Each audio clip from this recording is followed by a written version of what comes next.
Courtney, our next question. When you first got started, what your mind, we're going to be talking mindset for a little bit, and we're going to be talking scarcity and abundance about mindset when it comes to time and when it comes to money. So let's first talk about time and your mindset on time and scarcity and abundance with that framework around it.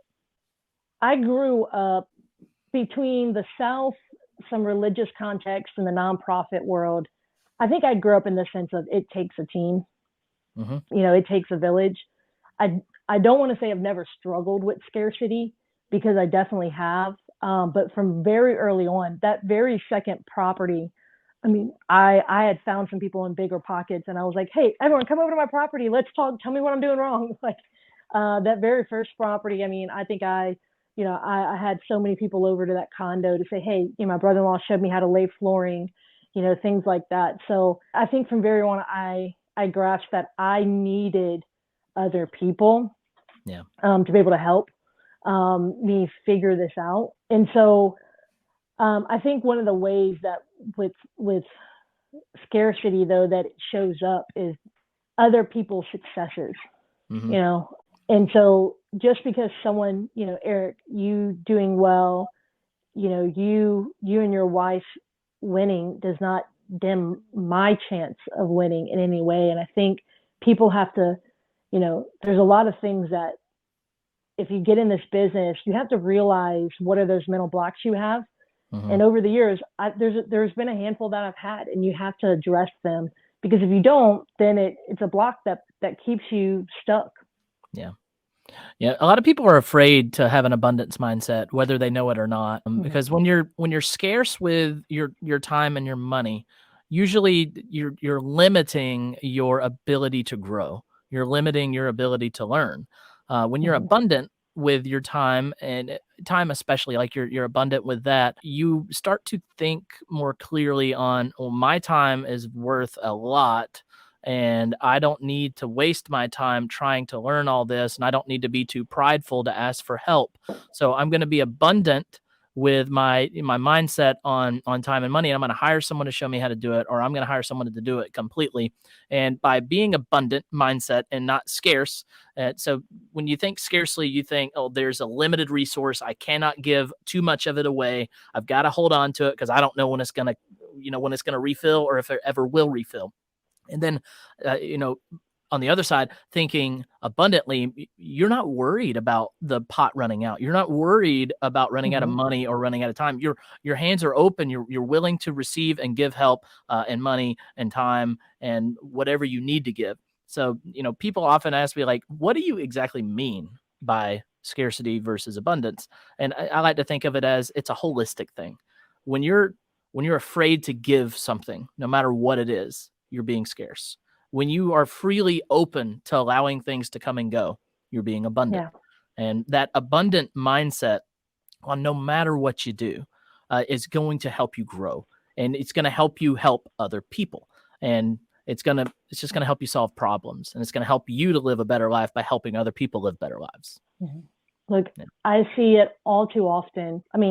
Selfishly, one of the reasons I started the real estate investor meetup was because there wasn't really a consistent one in my area. Or if they had one, it was just constant, like a sales pitch. And so I wanted one where we could go and talk shop. Yeah. And so that's one of the reasons I started the investor meetup, was because I wanted that. I wanted to be able to go and meet with other people who were doing what I was doing in my market, to be able to learn from them, to be able to like share ideas, have that group think, that mastermind like Napoleon Hill talk about. Mm-hmm. And the reality here is too many people are an island. And so, like I said, I'm thankful from some of my background kind of opening me to that, of like, hey, that nonprofit world was all about giving my time and efforts without really, like I had to invest a lot of that. There wasn't a lot of financial reward or this, that, or the other. I Mm-hmm. learned very quickly through those backgrounds. So I'm thankful for it, because they taught me the power of having mentors or seeking people out to learn from them, or, the community part. But a big part of that is, as a REIA owner, I see so many people who are an island and who are just like, I'm going to figure this out on my own. I'm going to do this myself. I have gotten so much further by opening myself up to learning from other people, doing deals with other people, various things like that. And obviously doing it right. Yeah. And when you work with other people, you're often sacrificing part of the pie to do that. You're giving away equity sometimes, or you're giving away cash flow, or sometimes you might be giving away the tax benefits. But Mm-hmm. that leads us into sacrifices needed to make it big. And sometimes, I mean, I fully believe when you're building a real estate business and you are going in it with someone else, and like you're doing half pie deals together, or you're leveraging their hard money or whatever it may be, Right. you're going to have to sacrifice something. Now, outside of the creative deal structuring and outside of the funding, what kind of sacrifices have you had to make? Like when you first got started, to what are you still sacrificing today? Here is something that a lot of people I don't think talk about is, and okay, so Jack Miller, we referenced earlier, Mhm. he had some newsletters that he did from the 70s until the early 2000s. One of them, he said this one line that I've referenced time and time again, which he said that basically real estate investing, specifically in the single family space, is a game of inches. And it's this idea that it's not get rich quick, right? Yeah.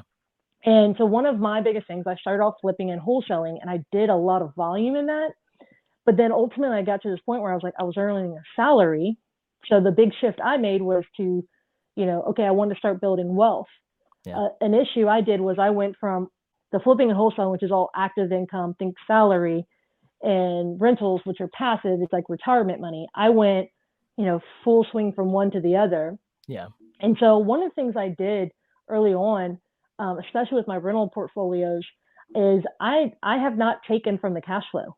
I wanted them, so I always say I want them to grow up to be grown children that don't need to come to the bank of mom to pay for the vacancies and repairs and, to stand on their own, right? Right. Before I depend on them, I want them to be, independent, right? Yeah. So I don't take any money from my rental companies, right?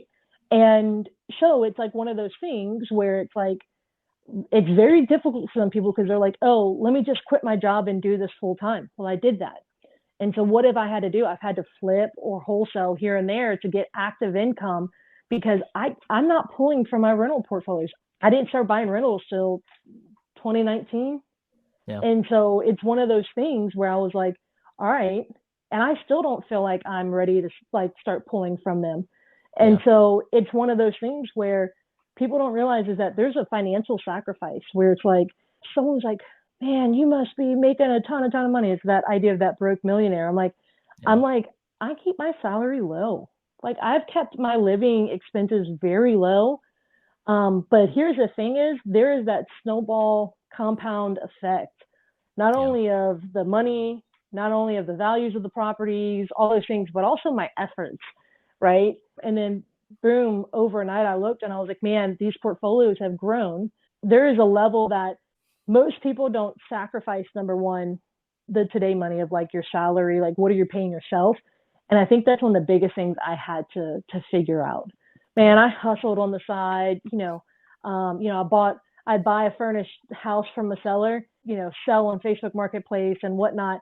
And that money would, be put into the bank account to live off of, right? There Or, you various things like that. I mean, at the end of the day, I'd still flip, I'd still wholesale here and there to basically build out a salary for myself. But I just kept my living expenses so low because I am, and I was committed to this idea that long term, this is how you build wealth.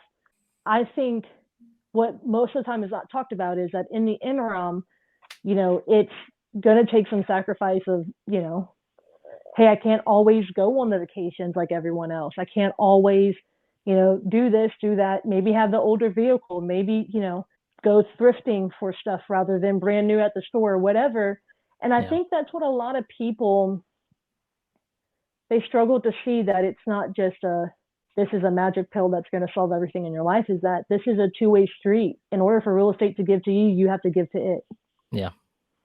Amen to that. I love the way you frame that, and hopefully the listeners hear it the way I heard it and it resonates with them. Thank you for sharing that, Courtney. It is now